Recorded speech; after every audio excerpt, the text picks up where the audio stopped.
回はできるだけ低価格を抑えてソーラーパネルから EV へ充電するシステムを作ってみました。このシステムの設置の仕方、そして、実際に動かしてみてテスト、それと運用方法などを解説していきたいと思います。ソーラー EV 充電システムは一番のやっぱり価格が高い要因というのはバッテリーです。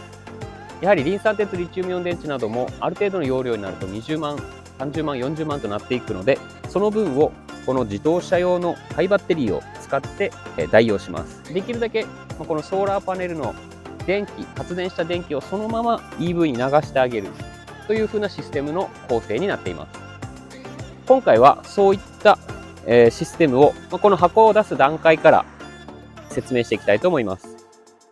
イソラの方でこれを作成しているソーラー EV 充電システムですけども、お客さんと丁寧にヒアリングを重ねて配線の長さやそういった設計を詳細にお客さんとやっているので、このままの状態ですぐ設置ができて充電ができるというような仕組みになっています。では早速出していきます。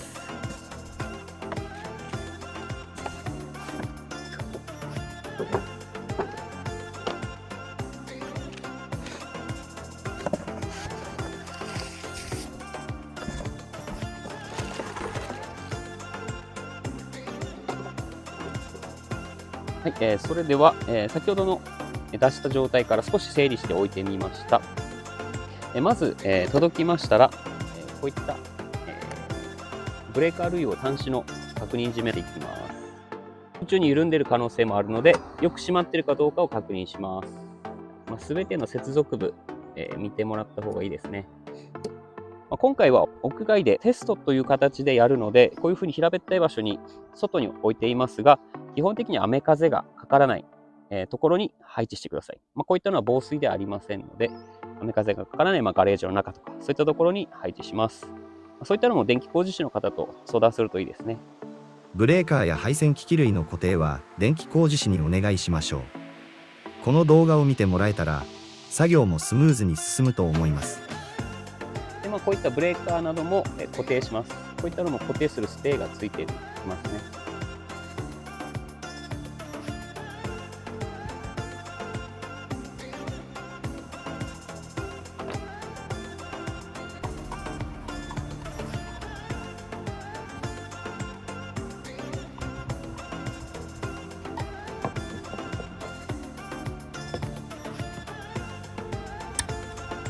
インバーターも固定するためのネジ穴ありますので、それを使って固定をしてください。このインバーターのこの六角ボルナットですね、ここも緩んでないかを確認します。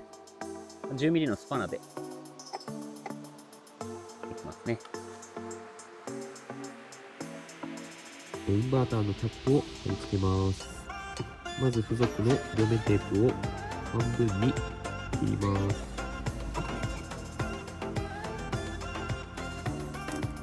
で、この台紙から外して、このナット部分に取り付けます。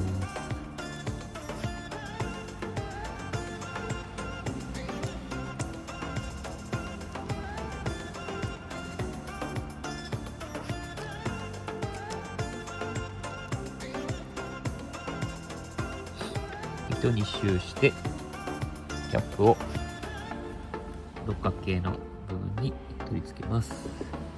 袋のキャップの部分も同じような要領で行います。これがリレーモジュールのボックスですね。こういった風にコネクターでコネクトするだけとして作っております。アース工事、D 種の設置工事と言われる工事ですね。これも電気工事士の方じゃないとできませんので、お願いをしましょう。分電盤にアースが来ていることがほとんどですので、それにつなげてもらうという形ですね。それを追加してもらえば、設置工事も完了ということですね。配線などもこういうふうに遊びがあると引っかかって危ないので、固定をお願いします。ブレーカーも固定を説明しておきましょう。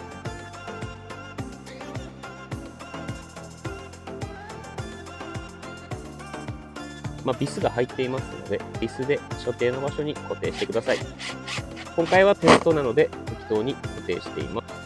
本締めはドライバーでやるべきですね。今回テスト用で仮組みにしています。最初にですね、ソーラーパネルから取り付けるのではなくて、バッテリーを先に、このチャージコントローラーと取り付けます。端子をつけていきたいと思うのですが、今回 48V のシステムなので、12V のバッテリーが4つ準備してもらっていると思います。注意する点としては、劣化具合があまりにもひどいと、逆に良くないので、端子間の電圧を測ってもらうということですね。ハイバッテリーでも 12V 以上が理想的です。開放電圧で 12.5 以上あることができれば望ましいですね。これ今 12.8 ほどありますね。そういうふうにして、4つのバッテリーを用意していきます。ご自分で新品を買われてもいいですが、ハイバッテリーをどこかでいただいてくるということもできないことはないと思います。これによって価格が抑えられます。次に直列に接続していきますので、ここを一番最初のプラスとしますね。そうすると、こちらがマイナスですので、マイナスを次のプラスにつなぐ。このマイナスも次のプラスにつなぐ。次のマイナスをプラスにつなぐ。というふうにして、一番頭にあるプラスと一番最後のマイナスという形にしていきます。口だと難しいので、実際にやっていきます。こういった端子の方をお客様の方で Amazon などで購入していただいていることを前提として進めていきます。このコード自体にも黒色のところと赤色があるので、基本的に赤がプラス、黒がマイナスと覚えていただいていいと思います。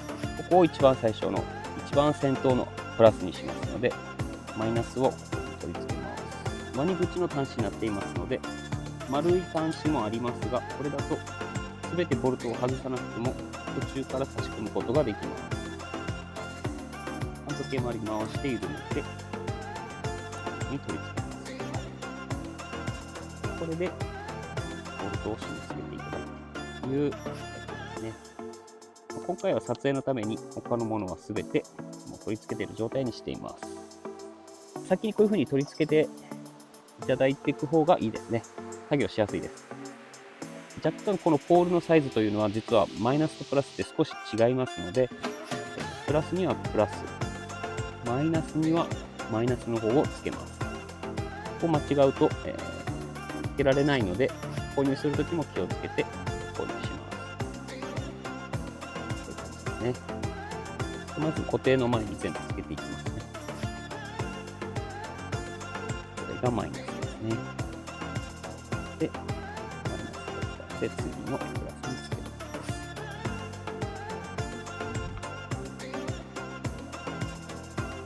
配線はちょっと中に行くような形で、このようにしてつけるといいと思います。次のマイナスの箇所にプラスを取り付けます。こうですね。でここで注意していただきたいのが、このプラスとマイナスの間を、金属などでつなげてしまうとですね、ショートしてしまいます。でこういった、金属のドライバーがもう真っ赤になるほど電流が流れたりすることもありますので、必ずここは金属でつながないようにしてください。ショートさせないように気をつけます。Amazon 等でもこういった専用のカバーなどが売ってありますので、そういったカバーを購入するなりしてください。今回はこういった板で、ひとまず、今回テストですので、応急処置という形で上から物が落ちても大丈夫なようにカバーをしておきたいと思います。ショートに気をつけてくださいということですね。端子を全部付け終わったら、12のスパナで固定を行います。しっかりと固定しましょう。固定しないと接触量になる可能性もあります。今回はもう一つだけしかしませんが、すべてのターミナルのところで行います。ショートに必ず気をつけてください。次にこのチャージコントローラーから伸びている方をつなぎますが、バッテリーというふうに書かれている方の、ブレーカー、バッテリーと書かれているブレーカーから出ている配線をつないでいきます。PV と書かれているものはソーラーパネルですね。インバーターと書かれている分はインバーターへの電気の、ブレーカーです。これはコンセントにつながっている漏電ブレーカーですね。はい、バッテリーの、ブレーカーから配線を伸ばしていきます。つなぐ前にですね、確実にバッテリーのブレーカーがキリになっているかどうかを確認してください。キリになってますね。もしキリになっていたら、キリに戻します。切った状態で取り付けていきましょう。このように取り付けていきます。こちらがマイナスですね。黒色ですのでマイナス。次に、プラスも取り付けます。これがプラスですね。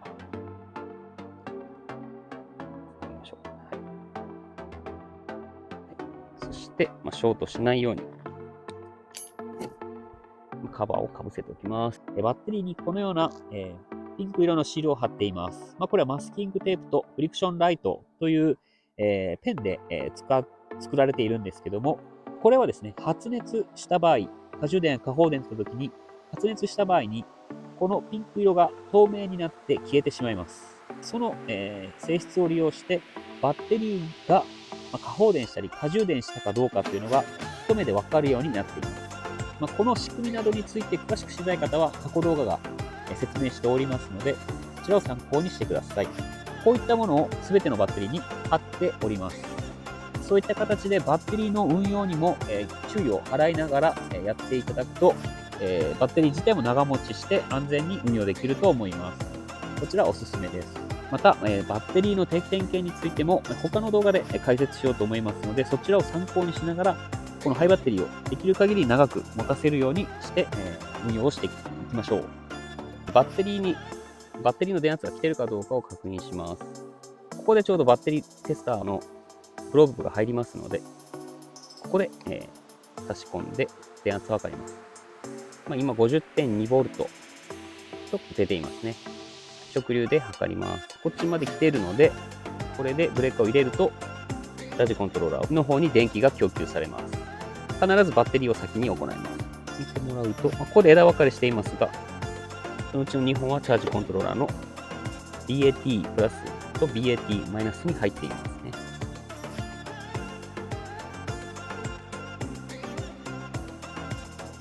これでブレーカーをオンにします。これで電源が入ります。今、電源が入っています。このディスプレイに、今のこのシステムの状態がいろいろと表示されます。今まだソーラーパネルつないでおりませんので、何とも出てきませんが、この2つのボタンで行ったり来たりできますね。でPV はソーラーパネルです。まだつないでませんので 0V ですね。0A、0W です。バッテリー今つないでおりますので、49.8V ほどある。特に流れてないので、充電も放電もしていませんので 0A になっています。ロードっていうところは、今回このリレーモジュールを途中に入れているので、正直この数値はそんなに参考になりません。こういった形で、いろいろと情報が見れるようになっています。詳しい使い方は過去動画にも上げていますので、そちらを概要欄から見てみてください。次にソーラーパネルをつなげていきます。今回は3直列の2並列のユニットを用意しました。300W、300W、300W ですね。全部で 1.8kW ほどあります。EV の充電で、一番少ない電力でも 1kW 以上は使うので、ソーラーパネルはだいぶ値段安くなっているので、このソーラーパネルの数を増やして、そのままの電気をできるだけ EV に流すという形で安く仕上げているシステムになります。ですので、基本的には晴れた日に充電するという風な使い方です。では、ソーラーパネルつなげていきます。他の YouTube の動画でもたくさんソーラーパネルのつなげ方はあると思うので、あまり詳しくは解説しません。MC4 のこのコネクターを使います。で、2並列にするために、Y 字のコネクターをお勧めしていますが、Y 字のコネクターないので、この、同じですね。はい。ケーブルがついてないだけで、これも Y 字コネクターと同じような、コネクターになっています。それで2並列を作ります。まずは、この3枚を直列でつなぎます。今回はテストのために、こういった地面に置いている形になっていますが、基本的には課題などを利用して、もう少し角度をつけた方が発電効率もいいですし、危険でありませんね。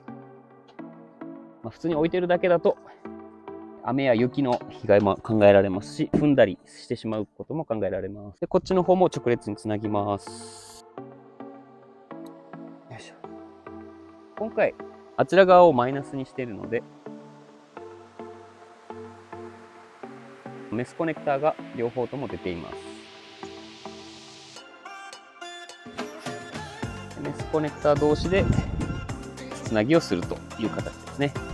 で、プラス側はオスコネクターが両方とも出る予定になっています。これで直列のつなぎは全て終わりました。次に並列につないでいきたいと思います。はい、では、この Y 字コネクターにつなげる形ですね。今、この3枚が1つのストリングになっています。あちらの3枚も直列につながってストリングが形成されていますね。でそれらをプラス、こっちもプラスが来ていますので、プラスをつないで並列つなぎとします。そのためには延長コードが必要ですね。こういったです。はい、これも、ヒアリングをしていたので、本来、このお客様の場合は、4枚のソーラーパネルを直列につなぎますが、うちのちょっとパネルの手持ちだと 300W だったので、今回3枚になっています。ただ、見方自体はそこまで大きく変わりません。これをつなげて、これで今、プラス同士がつながりました。で、あちらのマイナス同士をつなげます。マイナスできますね。2本入ってきたものを1本で出すというふうなイメージでもいいと思います。並列つなぎですね。これで、はい、これで、1つのアレイが完成しました。はい、それでは、早速ソーラーパネルをつないでいきます。先ほどのソーラーパネルはつながったものに、これらのプラスマイナスをつなげていきます。PV と書かれたブレーカーから出てる、この MC4 コネクターがついた、この HCV ケーブルですね。これをつなげていきます。こちらがプラス側ですね。この N と書かれた方ですね。で白色のケーブルにつながるようになっています。HCV はどちらも黒色のケーブルなので少し見分けがつきにくいですが、コネクターはどちらも違うので迷うことはないと思います。こちらがプラス側につながります。で、こちらがマイナス側につながります。で、辿っていくと配線の色が違うというふうにして見分けることができると思います。では、プラス側をつなげます。ですね。つなぎました。マイナス側をつなぎます。で、マイナス側をつなぎます。そうだ、事前に言っとくべきでしたが、基本的に、ブレーカーを切った状態でつなぐようにしてください。で、切ってるのを確認してからつないでください。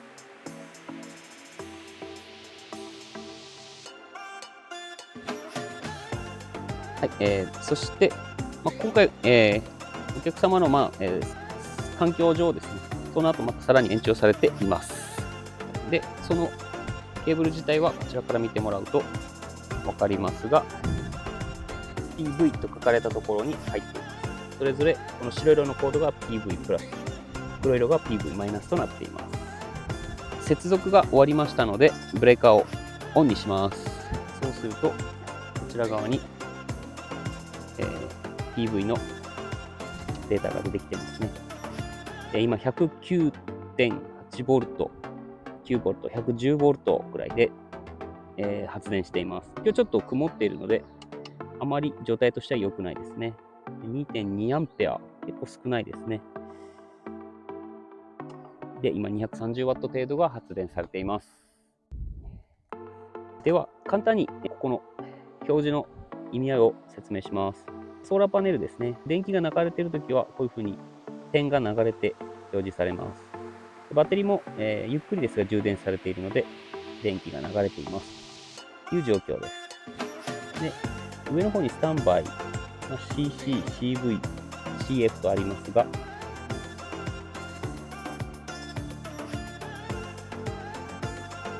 一番充電するのはこの CC の状態ですね。で、CV だともうゆっくりしか充電しません。なぜかというと、今、バッテリーの方がソーラーパネルから電気が入ったことによって電圧がだいぶ上がっているからですね。設定で 58.5 ボルト以上にならないように設定していますので、今もうほぼ満充電ぐらいの状態で、ゆっくり充電しているイメージですね。3.2A で充電しています。バッテリー。こっちの電流が表示されているわけですね。ワットで言うと 186W で充電してますということですね。ちょっと紹介が遅れましたが、こちらがバッテリーの温度を測るためのセンサーですね。そしてこちらが、Wi-Fi でリモートで、オンオフしたりとかするためのモジュールですね。これによって、Wi-Fi 環境下にこのチャージコントローラーがあれば、発電量のチェックであったり、そういったことができます。今ここで表示で見ていることが、スマホでアプリ上で見れるということですね。後ほどこの設定の仕方などは、他で解説しようと思います。早速ですが、もうソーラーパネルもつながった、バッテリーもつながったので、実際に電気を使ってみたいと思います。で、使うときはですね、スマホ上でもできますが、このボタンを押していって、このロードタイプ、今オンってなっておりますね。これを、このコンフィーム、これ長押ししていただくと、ここに点滅になるので、点滅の状態でオフを選べば、オフになります。使いたいときは、このロードタイプで長押しをして、オンが選べますので、オンの状態でコンファームをして決定します。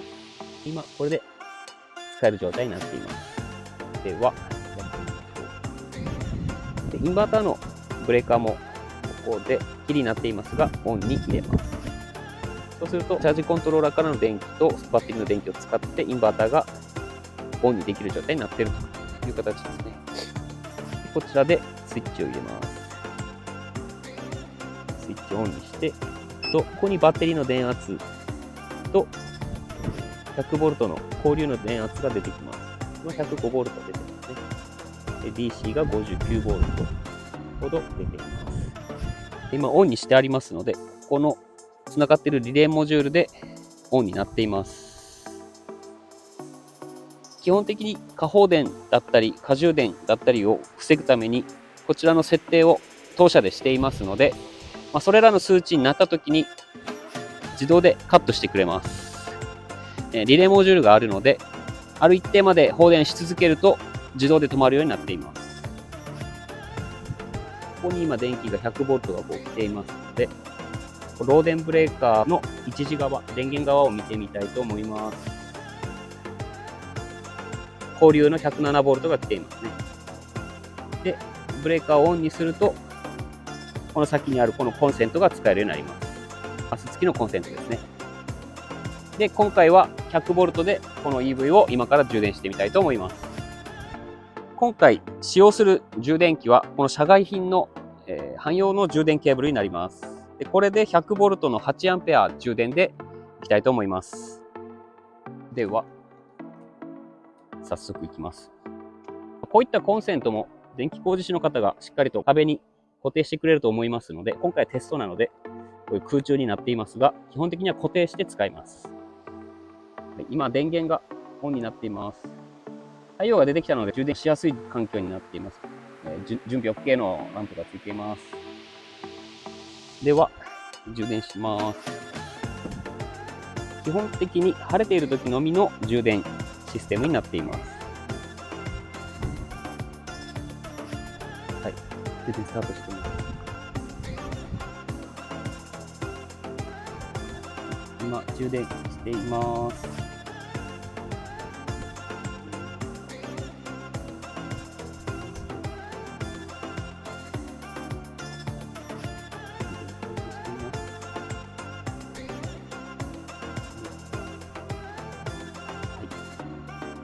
していますね。はい、充電している状態の PV の方を見てみましょう。10A ほど流れていってますね。11A、12A。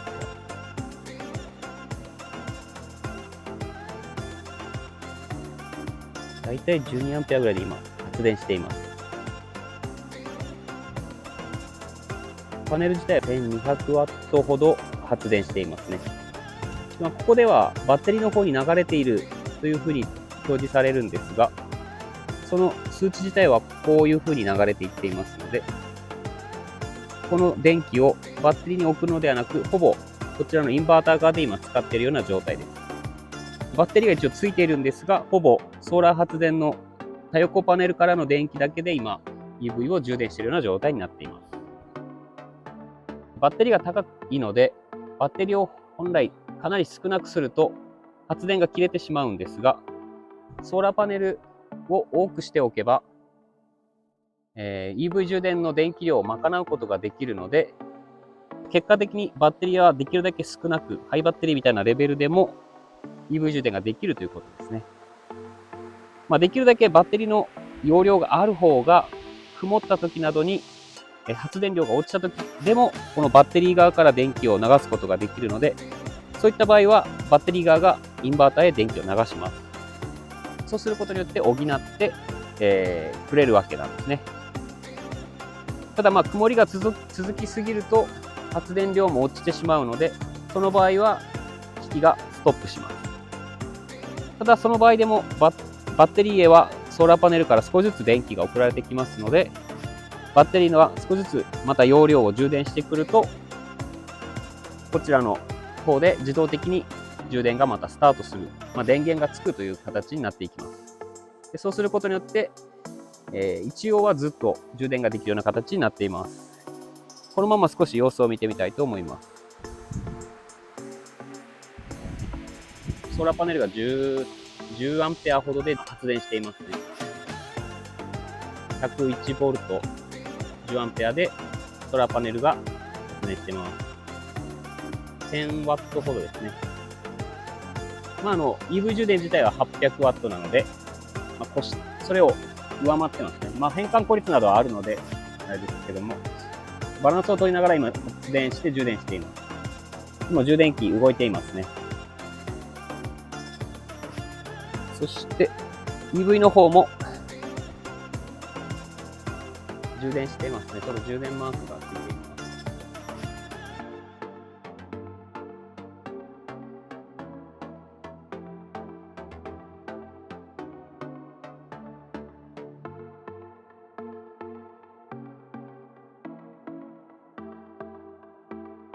48ボルト台ですね。48ボルトぐらいまで下がると、安全装置で、バッテリーの過放電を防ぐような、設定になっています。これ以上下がると、一旦放電をやめることになりま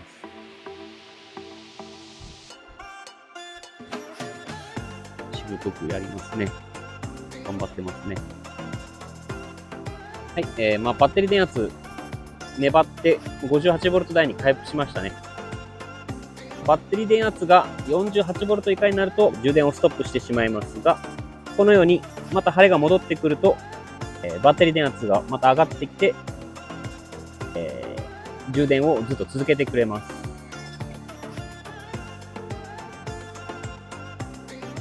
ソーラー発電の発電力が落ちた時にどのような状況になるのかを再現するために、このシートをソーラーパネルの一列にかぶせてみたいと思います。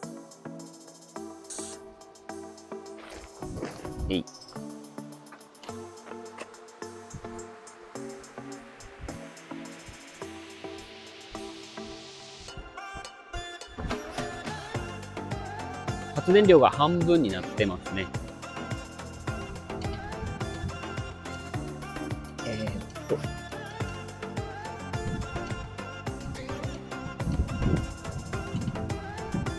こっちじゃない。これか。で、バッテリーのやつが今下がっていっています。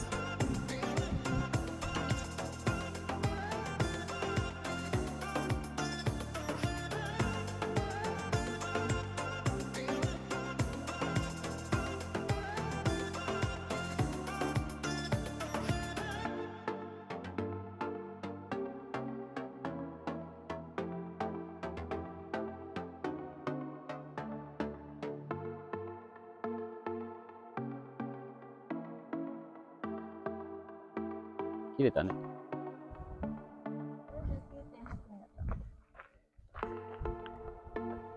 で、また今復活した。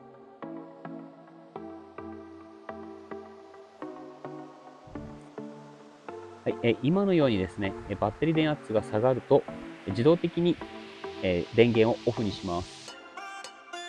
放電をストップするので、バッテリー電圧がまた復活します。復活しているので、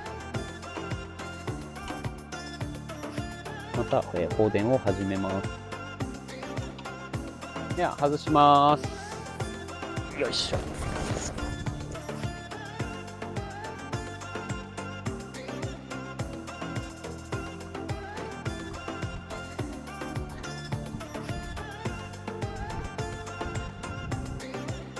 外すとソーラーパネルからの電気の供給が復活するので、このようにバッテリー電圧が上がり、EV 充電も自動で再起動します。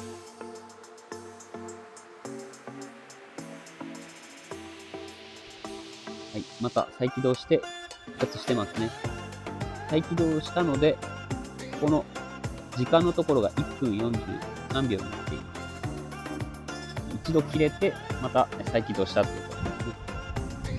そういった操作をこのリレーモジュールの方で行っていま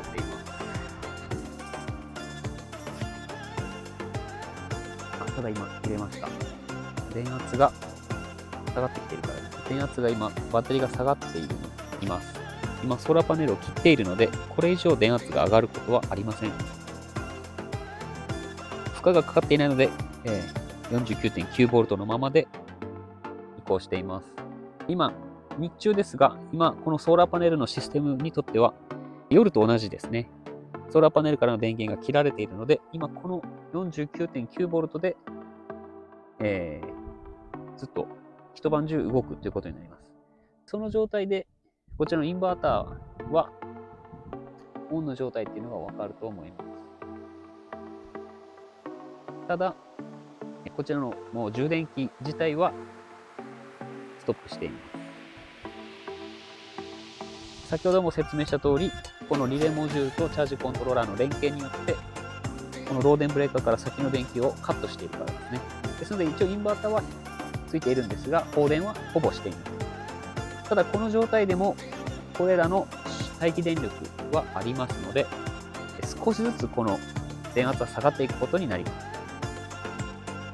それをできれば避けるということで、このバッテリーのブレーカーをオフにします。そうすると完璧に電源が断たれますので、このチャージコントローラーもオフになっていますし、インバーターもスイッチはオンになっていますが、スイッチここですね。オンになっていますが、ついていない状態になっています。この状態にしてあげると、こちらのバッテリーは待機電力分を消費しないので、バッテリーには優しいです。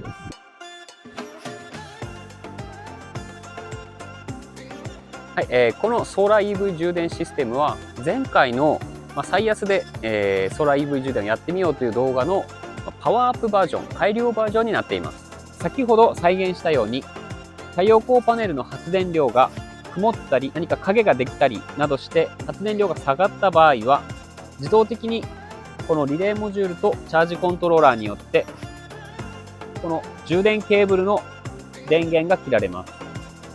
詳しく言うと、ここから先の電気がカットされます。ですので、インバーターはついた状態ということですね。常に電源を供給できるように、インバーターはオンの状態になっています。そのようにして、曇りがちな日でも充電ができるようになっています。そして、夜になった場合は完全に太陽光発電の電気はカットされます。オフになります。ただ、その場合でもバッテリーには電気が残っているので、その間はこちらのインバーターとチャージコントローラーには電気を供給し続けます。しかし、過放電にはなっていけないので、こちらのチャージコントローラーでも、ある一定の電圧まで下がると切れるようになっています。ただ、そういう風な運用をしていくと、バッテリーが結構過酷な状態になりますので、夜になったらソーラーパネルのこのブレーカーをオフにする。そして、こちらのバッテリーの方もオフにしてしまった方がいいです。その時も順番はパネルの方が先ですね。2番目にバッテリーのブレーカーをオフにします。そうすると待機電力は全てなくなって、バッテリーにも少しだけの電気が蓄えられた状態になりますので、比較的バッテリーには負荷が少ない状態になります。で、朝になった場合は、電源をオンにするときにも説明しましたが、バッテリーの方を入りにします。そしてその次にソーラーパネルの方を入りにしておきます。あとはチャージコントローラーとこのリレーモジュールがバランスを取りながら、こちらの充電ケーブルをオンオフしてくれますので、ほぼ自動で EV 充電がソーラーパネルの電気から EV 充電ができるというシステムになっています。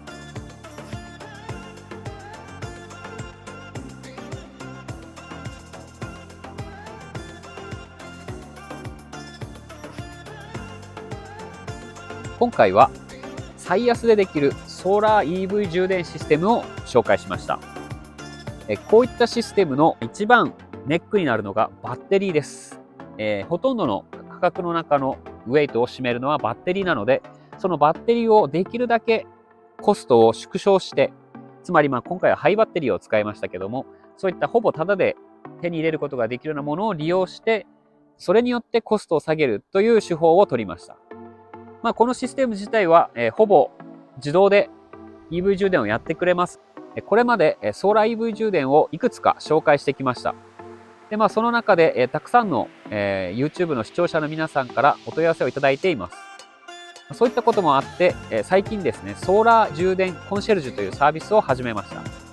この EV ソーラー充電システムに興味があるという方はぜひお問い合わせください。お客様のその環境に合わせて、もしくはこういった EV の車種に合わせて、どういった充電をしたいのか、どういったことに電気を使いたいのか、そういったことをヒアリングしながらシステムを当社の方で組み上げてからお客様のところに発送するというふうなサービスをやっています。ぜひ、気になる方は概要欄よりお問い合わせください。